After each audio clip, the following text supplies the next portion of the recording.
Welcome back to my channel. Last video में हमने बात की थी डिसर्टेशन प्रोजेक्ट को कंप्लीट करने से पहले हम सिनॉप्सिस कैसे बनाते हैं। आज हम बात करेंगे डिसर्टेशन कैसे बनानी है, स्पेशली इग्नू स्टूडेंट्स के लिए जो मास्टर ऑफ आर्ट्स एजुकेशन के स्टूडेंट्स हैं, जिनको MESP 001 डिसर्टेशन कंप्लीट करनी होती है। पहले स्टेप पर हम आते हैं। पहले स्टेप में हमें क्या करना है, बेसिकली डिसर्टेशन जो होती है उसको हम चैप्टर वाइज कंप्लीट करते हैं। डिसर्टेशन कब लिखते हैं, जब आपकी रिसर्च प्रोसेस कंप्लीट हो जाती है। और रिसर्च करने के लिए, रिसर्च प्रोजेक्ट को बनाने के लिए हम सिनॉप्सिस में टॉपिक लिया था, उसी टॉपिक को हम डिसर्टेशन में कैरी फॉरवर्ड करते हैं, उसी टाइटल को हम कैरी फॉरवर्ड करते हैं। अब ये चैप्टर वाइज डिस्ट्रीब्यूशन है हमारी डिसर्टेशन को लिखने का, डिसर्टेशन को बनाने का। सबसे पहला चैप्टर हमारा क्या होता है, इंट्रोडक्शन क्या होता है। इंट्रोडक्शन आपको सबको ही पता है। इंट्रोडक्शन में हम बेसिक इंफॉर्मेशन देते हैं आपके टॉपिक से रिलेटेड, आपके टाइटल से रिलेटेड। अब इस चैप्टर के अंदर हमें किन किन कंटेंट्स को कवर करना है। फर्स्ट है हमारा background of the study. Background का मतलब क्या होता है कि आपकी जो रिसर्च है, आपका जो टाइटल है, वो कहाँ से आया है, उसके बारे में फंडामेंटल इंफॉर्मेशन देना, बेसिक नॉलेज प्रोवाइड करना। सेकंड हमारा पॉइंट आता है need and significance of the study. Need का मतलब क्या होता है, ज़रूरत। सिग्निफिकेंस का मतलब क्या होता है, आवश्यकता। यानी जो आप रिसर्च कर रहे हो, जो आप अभी प्रोजेक्ट करने जा रहे हो, जो आपने टाइटल लिया है, टॉपिक लिया है, उसको स्टडी करने की ज़रूरत क्यों है, यहाँ पर इस पॉइंट में आपको उसको एक्सप्लेन करना है। फिर हमारी बात आती है स्टेटमेंट ऑफ द प्रॉब्लम। ये मैंने आपको सिनॉप्सिस में भी बताया था कि जो आपका टाइटल होता है उसको हमें टेक्निकल फॉर्म में, टेक्निकल टर्म्स में, एक स्टेटमेंट की फॉर्म में हमें उसको लिखना होता है। फिर हमारे आते हैं objectives of the study. Objectives जो आपने अपने सिनॉप्सिस में बनाए थे, वही ऑब्जेक्टिव्स आपको सेम यहीं पर लिखने होते हैं, क्योंकि सिनॉप्सिस हमारा क्या था, प्लान था डिसर्टेशन को एग्जीक्यूट करने के लिए। तो हम यहाँ पर हमारे ऑब्जेक्टिव्स को चेंज नहीं करेंगे। जो ऑब्जेक्टिव्स आप अपने सिनॉप्सिस में बनाए थे, वही ऑब्जेक्टिव्स आपको यहाँ पर लिखने हैं। वहाँ पर हमने हाइपोथेसिस रिसर्च क्वेश्चंस भी लिखे थे, वो रिसर्च क्वेश्चन आप लिखेंगे। फिर operation definitions of the key term. आप अपने टाइटल में, अपने टॉपिक में जो वेरिएबल्स यूज़ कर रहे हैं, उन वेरिएबल्स की डेफिनेशन आपको यहाँ लिखनी होती है कि आप अपने रिसर्च में उन वेरिएबल्स को क्या लेके चल रहे हो, क्या डिफाइन कर रहे हो उनको।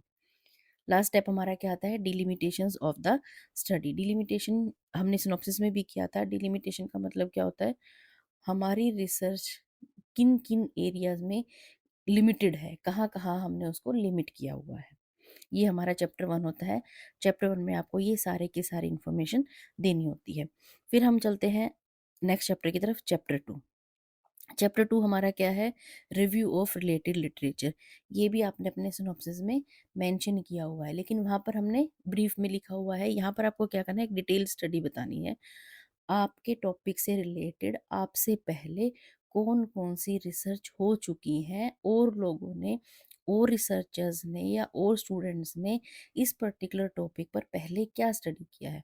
अब उस स्टडी में आपको क्या लिखना है, उनका टाइटल लिखना है, ऑब्जेक्टिव्स लिखने हैं, और रिजल्ट्स लिखने हैं, उनके रिजल्ट्स क्या आए।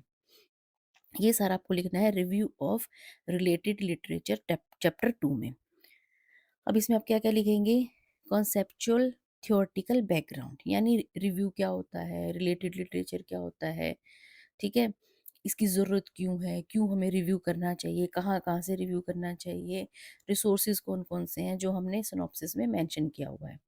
उसके बाद रिव्यू ऑफ नेशनल स्टडीज़, यानी अगर हम जैसे हम इंडिया में रह रहे हैं, तो इंडिया में इस पर्टिकुलर टॉपिक के ऊपर, इस पर्टिकुलर टाइटल के ऊपर अलग अलग रिसर्चर्स ने कौन कौन सी रिसर्च की है, वो हमें यहाँ पर मेंशन करना है। रिव्यू ऑफ इंटरनेशनल स्टडीज़, ऐसे इंडिया से बाहर जो लोगों ने रिसर्च की है, उनको हमें यहाँ कोट करना है, उनको हमें यहाँ पर दिखाना है कि उन लोगों के क्या रिजल्ट्स रहे। फिर हमारा लास्ट स्टेप इसमें क्या होता है, रिसर्च गैप आइडेंटिफिकेशन। ये मैंने आप लोगों को सिनॉप्सिस में भी बताया था। रिसर्च गैप क्या होता है कि जो हमारे से पहले रिसर्च हुई है और आप जो रिसर्च करने जा रहे हो, उसके बीच में क्या गैप रहा, क्या कमियां रह गई, क्या ऐसी इंफॉर्मेशन थी जो छूट गई है या जिसको हम कवर नहीं कर पाए। अब यहाँ पर हमें उस गैप को कवर करना है। तो जो हमारा पर्पस क्या होता है, chapter 2 review of related literature को लिखने का, कि ये हमें ये बताता है कि हमारे से पहले जो रिसर्च हुई है, यानी जो एग्जिस्टिंग रिसर्च है, जो रिसर्च हो चुकी है और जो आप रिसर्च कर रहे हो, उसके बीच में क्या गैप रह गया है। बेसिकली हमें उस गैप को कवर करना होता है। फिर आता है हमारा चैप्टर 3 रिसर्च मेथोडोलॉजी। ये मैंने आपको सिनॉप्सिस में भी समझाया था कि रिसर्च मेथोडोलॉजी जो होता है, ये बेसिकली हमारी डिसर्टेशन का ब्रेन होता है। अब ब्रेन का काम क्या होता है? हमारी पूरी बॉडी की फंक्शनिंग किससे होती है? ब्रेन से होती है। पूरा का पूरा हमारी बॉडी को कंट्रोल कौन करता है? ब्रेन करता है। फंक्शनिंग जो हमारी हर एक बॉडी पार्ट की है, वो ब्रेन करता है। ऐसे ही आपकी डिसर्टेशन की का ब्रेन होता है रिसर्च मेथोडोलॉजी। यानी आपकी डिसर्टेशन को एग्जीक्यूट हम रिसर्च मेथोडोलॉजी के बेसिस पर करते हैं। अब इस चैप्टर में हमें क्या क्या लिखना है? रिसर्च मेथड लिखना है। रिसर्च मेथड यानी आप कौन सा मेथड चूज कर रहे हो। आप एक्सपेरिमेंटल ले रहे हो, डिस्क्रिप्टिव ले रहे हो, सर्वे ले रहे हो, या क्वांटिटेटिव रिसर्च है आपकी, क्वालिटेटिव रिसर्च है, वो सारा का सारा आपको इसमें एक्सप्लेन करना है। फिर population of the study. Population का मतलब, जैसे आप सीनियर सेकेंडरी स्कूल स्टूडेंट्स ले रहे हो, तो वो सीनियर सेकेंडरी स्कूल स्टूडेंट्स हमारी पॉपुलेशन हो जाएंगे। पॉपुलेशन को आप काउंट नहीं कर सकते। आप पूरे वर्ल्ड में ये काउंट नहीं कर सकते हो कि कितने स्टूडेंट्स हैं जो सीनियर सेकेंडरी स्कूल में पढ़ते हैं या इन क्लासेस में पढ़ते हैं। वो हमारी पॉपुलेशन होती है। उसमें से हमें क्या करना होता है? सैंपल निकालना होता है। सैंपल आप 50 स्टूडेंट्स ले सकते हो, 100 स्टूडेंट ले सकते हो। और ये कौन से स्टूडेंट होंगे? जो आपने अपनी सिनॉप्सिस में मेंशन किया है। वहाँ पर आप मेंशन भी करोगे कौन से स्कूल के हैं, कौन सी सिटी के हैं, और कितने स्टूडेंट्स आप ले रहे हो। वो हमारा सैंपल होता है। फिर हमें क्या मेंशन करना है? Tools used for data collection. आप अपनी स्टडी को, अपने टाइटल को के डाटा कलेक्शन के लिए कौन सा टूल यूज़ कर रहे हो। साइकोलॉजिकल टेस्ट यूज़ कर रहे हो, कोई स्टैंडर्डाइज टेस्ट है, या फिर आपने खुद का अपना टेस्ट बनाया है, कोई क्वेश्चनर बनाया है, कोई चेकलिस्ट बनाई है, वो आपको यहाँ पर मेंशन करना होता है। Procedure of data collection. Next हमारा स्टेप क्या है? Procedure of data collection. अब आपके पास टूल आ गया, आपके पास सैंपल आ गया। अब हमारी बारी क्या आती है कि वो टूल हम बच्चों के ऊपर किस तरह से एग्जीक्यूट करेंगे। अब आपको बताना है कि आप बच्चों से डाटा कैसे कलेक्ट करोगे। आप पर्सनली मिलके कर सकते हो, आप इंटरव्यू स्टाइल में कर सकते हो, आप ऑनलाइन बच्चों को भेज सकते हो, आप ईमेल के थ्रू भेज सकते हो, गूगल फॉर्म बना सकते हो, आप सर्वे मेथड से कर सकते हो। आपने कौन सा मेथड चूज़ किया है, वो आपको यहाँ पर लिखना होता है। फिर हमारा क्या है? Next step, statistical techniques used. अपने डाटा कलेक्शन जो आपने किया है, उसको अब आपने क्या करना है? अब आपने उसको इंटरप्रेट करना है, यानी आपने अब उसकी कैलकुलेशन करनी है। हमारे रिजल्ट्स कैसे निकलेंगे? जो डाटा आपने इकट्ठा किया है, उसकी इंटरप्रिटेशन से हमारे रिजल्ट्स निकलेंगे। तो अब हमने टेक्निक्स यूज़ करनी है। उसके लिए हम मीन, मोड, मीडियन और टी स्कोर, ये सारी चीज़ें हम निकालते हैं। टी टेस्ट हम अप्लाई करते हैं। हाई लेवल की रिसर्च में तो हम एनोवा, एनकोवा, बहुत सारे, chi square test, relationship test, बहुत सारे ऐसे टेस्ट होते हैं या टेक्निक्स होती हैं जो हम यूज़ करते हैं। तो आपको यहाँ पर वो मेंशन करना है कि आपने बेसिकली कौन सी टेक्निक यूज़ की है। आपने एवरेज स्कोर निकाले हैं, आपने टी टेस्ट लगाया है, कैसे आपने अपनी स्टडी के अंदर टेक्निक यूज़ करके आपने अपने डाटा की इंटरप्रिटेशन की है। तो बेसिकली इसका पर्पज़ हमारा क्या होता है? इसका पर्पज़ हमारा होता है हमारी अप्रोच को सिस्टमैटिक वे में एग्जीक्यूट करना। चैप्टर 4। चैप्टर 4 हमारा क्या होता है? Analysis and interpretation of data. यानी हमारे पास क्या है? रो स्कोर आ गया, डाटा आ गया आपके पास। अब आपने क्या करना है? उस डाटा को आपने इंटरप्रिटेशन करनी है, एनालिसिस करना है। तो इस चैप्टर में हम अपने एनालिसिस, यानी जो रा स्कोर आपने आया, आपने उससे कैसे रिजल्ट निकाले हैं, कैसे कंक्लूजन निकाले हैं, क्या आपकी फाइंडिंग्स रही, वो हमने इसमें मेंशन करना है। तो इसका कंटेंट क्या होगा आपका? Organisation of data. यानी आपके पास 100 बच्चों का, 50 बच्चों का, जितने बच्चों का डाटा है, उसको हमने ऑर्गेनाइज करना है, उनके स्कोर्स को ऑर्गेनाइज करना है। फिर सेकंड स्टेप हमारा क्या है? Analysis of data. अब उस डाटा का एनालिसिस करना है, यानी उससे हमने जो टॉपिक आपने लिया है, उससे रिलेवेंट इंफॉर्मेशन आपने निकालनी है। अब वो आप टेबल की फॉर्म में भी कर सकते हो, चार्ट की फॉर्म में भी कर सकते हो, ग्राफ की फॉर्म में भी कर सकते हो। जिस भी फॉर्म को आपने यूज़ किया है, उसको आपको यहाँ पर मेंशन करना है इस चैप्टर के अंदर। थर्ड हमारा यहाँ पर पॉइंट क्या आता है? Interpretation of results. जैसे मैंने आपको भी बताया कि रो स्कोर्स आपके पास आ गए, तो अब उन स्कोर्स में से आपने रिजल्ट निकालना है। आपकी रिसर्च का रिजल्ट क्या आया, उसको आप, जो रिजल्ट आप निकालोगे उसको आपने इस चैप्टर 4 में मेंशन करना है। लास्ट स्टेप इसमें हमारा होता है टेस्टिंग ऑफ हाइपोथेसिस। जो हमने चैप्टर 1 में हाइपोथेसिस बनाई थी और सिनॉप्सिस में भी हमने सेम हाइपोथेसिस बनाई थी। तो हाइपोथेसिस क्या होता है? Tentative solution. आपने अपनी तरफ से सॉल्यूशन दे दिया। अब क्या बारी आई है उस सॉल्यूशन को चेक करने की। आपने जो सॉल्यूशन दिया था वो सॉल्यूशन ठीक है या नहीं है, तो उसको हम बोलते हैं टेस्टिंग ऑफ हाइपोथेसिस। और उनको टेस्ट कैसे करेंगे? जो स्टूडेंट्स के हमारे पास स्कोर्स आए हैं उन स्कोर्स की इंटरप्रिटेशन के बाद हम अपनी हाइपोथेसिस को चेक करेंगे। अगर हाइपोथेसिस आपके अकॉर्डिंग है तो हम हाइपोथेसिस को एक्सेप्ट करते हैं, यानी उसको हम एज इट इज़ रखते हैं। और अगर रिजल्ट्स जो है वो आपकी हाइपोथेसिस से रेलिवेंट नहीं है, यानी आपकी हाइपोथेसिस से मैच नहीं करते हैं, तो इसका मतलब आपकी हाइपोथेसिस रिजेक्ट हो गई है। आप यहाँ पर मेंशन करोगे और फिर जो नई हाइपोथेसिस बनी है उसको आप लिखोगे। तो ये हमारा होता है चैप्टर 4। इसका पर्पस बेसिकली क्या होता है कि लॉजिकली हमने हमारा जो डाटा है उसका एनालिसिस करना है और रिजल्ट्स और फाइंडिंग्स को फाइंड आउट करना है। चैप्टर 5 हमारा क्या है? Findings, conclusion and educational implications. यानी आपकी डाटा के इंटरप्रिटेशन से हमने क्या फाइंडिंग निकाली, आपकी बेसिक आपने क्या फाइंड किया। फाइंड करने के बाद मतलब रिजल्ट्स आपने क्या निकाले हैं, जो अपने अपने डाटा की इंटरप्रिटेशन की उससे आपके क्या रिजल्ट्स निकले हैं और उन रिजल्ट्स के कंक्लूजन क्या निकले हैं, वो आपने लिखना है। अब इसके अंदर कंटेंट हमने क्या क्या लिखना है? First, major findings of the study. फिर कंक्लूजन, ये 2 पॉइंट्स मैंने आपको बता दिए। थर्ड पॉइंट हमारा क्या है? Educational implications. एजुकेशनल इम्प्लीकेशन का मतलब ये होता है कि आप अपनी रिसर्च को कहाँ-कहाँ यूज़ कर सकते हो, या और लोग जो बेनिफिशरीज़ हैं, स्टेक होल्डर्स हैं, वो आपकी रिसर्च के रिजल्ट्स को कहाँ-कहाँ यूज़ कर सकते हैं एजुकेशन के फील्ड में।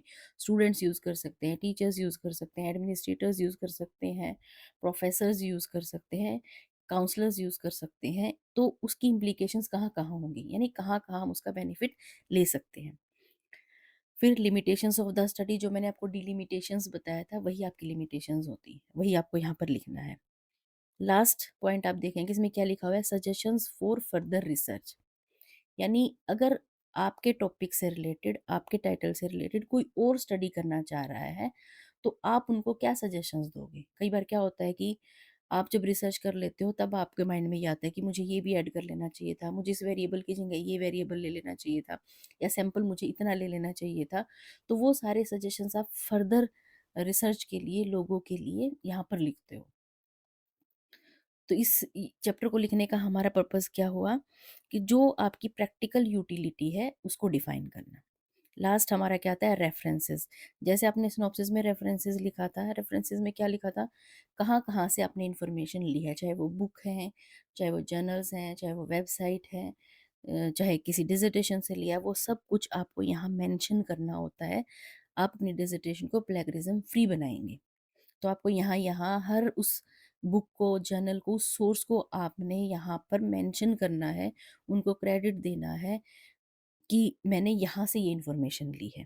ठीक है? उनको लिखने के अलग-अलग तरीके होते हैं। जब आप देखेंगे मैंने यहाँ पर आपको मेंशन किया हुआ है, अगर आप ये देखेंगे एपीए स्टाइल। एपीए स्टाइल जो है वो आपको इग्नू की साइट पे मिल जाएगा। इसमें बेसिकली हम क्या करते हैं, पहले सरनेम लिखते हैं, फिर नेम लिखते हैं, फिर ईयर लिखते हैं, उसके बाद जो टाइटल होता है, आपने कहाँ से पढ़ा है, किसी बुक से पढ़ा है, किसी जर्नल से पढ़ा है, उसको हमने मेंशन करना होता है। फिर अपेंडिसेस। अपेंडिसेस में क्या होता है, आपने अपने रिसर्च को कंप्लीट करने के लिए कौन-कौन से अदर सोर्सेज़ की हेल्प ली है। जैसे आपने टूल्स लिए हैं, क्वेश्चनेयर लिया है, आपने टेस्ट लिया है, स्केल लिया है, या परमिशन लेटर्स होते हैं। परमिशन लेटर जैसे इग्नू के स्टूडेंट्स के लिए आप जब सिनॉप्सिस भेजते हो, तो सिनॉप्सिस अब जब आपका अप्रूव होके आ जाता है तो आपके पास एक लेटर आता है, वो लेटर आपने यहाँ लगाना होता है। सुपरवाइज़र से आप अपनी डिसर्टेशन को साइन कराते हो, उनकी रिकमेंडेशन यहाँ पर लेनी होती है। तो वो सारी परमिशन लेटर्स होते हैं जो आपको यहाँ पर इसके साथ अपेंडिसेस में अटैच करने हैं। और फिर थर्ड हमारा इसमें जो इम्पोर्टेंट एक अपेंडिसेस होता है वो होता है रो स्कोर्स। रो स्कोर्स जो, जैसे अभी हमने टूल्स की बात की थी, अपने स्टूडेंट्स के रो स्कोर्स को कलेक्ट किया, तो वो रो स्कोर्स आपको अपनी डिसर्टेशन के लास्ट में वो लगाने होते हैं। वो एक प्रूफ होता है कि आपने अपने रिसर्च को मैन्युअली कंडक्ट किया है। अब मैं कुछ टिप्स बताने जा रही हूँ इग्नू स्टूडेंट्स के लिए, अपनी डिसर्टेशन को वो ईज़िली कंप्लीट कर सकते हैं। सबसे पहले आप लोगों को क्या रखना है? लैंग्वेज को सिंपल रखना है, एकेडमिक रखना है। एकेडमिक का मतलब क्या होता है? जैसे हमारी बुक्स में होती है, जर्नल्स में आपने देखा होगा, पॉइंट टू पॉइंट हम लिखते हैं, उस तरह की लैंग्वेज आपको यूज़ करनी है। पेज लिमिट नियर अबाउट आप 80 टू 100 पेजेज़ मिनिमम होते हैं। इतना तो आपको डिसर्टेशन में पेजेज़ आपके जब आप थोरो स्टडी करते हो, तो आप कितने pages around 80 to 100 pages dissertation में होने चाहिए। फ़ॉन्ट जो है वो आपका 12 का होता है। हेडिंग्स जो है वो आप 14 रख सकते हो, और जो हमने फ़ॉन्ट रखना होता है वो होता है टाइम्स न्यू रोमन। स्पेसिंग 1.5 की होती है, और इसकी जो बाइंडिंग करनी होती है वो स्पाइरल बाइंडिंग आप लोग इसको कर सकते हैं, या फिर अगर इग्नून की साइट पर आप जाकर देखोगे वहाँ पर कोई अपडेट है तो आप वहाँ से अपडेट ले सकते हो। तो ये पूरा का पूरा वीडियो जो था वो हमने डिसर्टेशन किस तरह से बनानी है, ये सिर्फ इग्नू स्टूडेंट्स के लिए नहीं है, बाकी कोई भी स्टूडेंट है जो एमए एजुकेशन कर रहे हैं, सभी स्टूडेंट्स के लिए यही स्टेप्स होते हैं, यही चैप्टर्स होते हैं जो आपको अपनी डिसर्टेशन में कंप्लीट करने होते हैं। तो शायद आपको समझ में आ गया होगा डिसर्टेशन को कैसे बनाना है। फिर भी किसी को कोई क्यूरी है तो आप मुझे कमेंट कर सकते हैं, मैं वहाँ पर आपको रिप्लाई ज़रूर करूँगी। Thank you.